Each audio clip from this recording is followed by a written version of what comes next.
Hello everyone. Welcome back to Online Help Guide. Today in this video, I will be showing you how to reactivate TikTok account.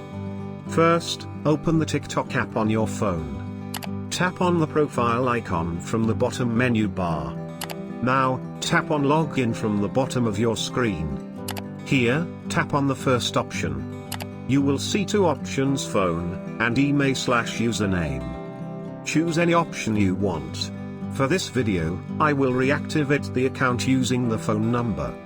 Enter your phone number. Send code button will be visible to you. Tap on it. Here it will ask you to provide the code sent to your phone number. Provide the code, and you will automatically be sent to the next page.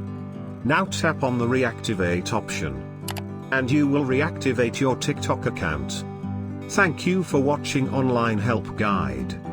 Hope this video was helpful and you are able to reactivate your TikTok account. If you like our video, then don't forget to hit the like button on our video and comment down if you have any question or feedback. Also, if you are new to our channel, please subscribe and hit the bell icon to our channel.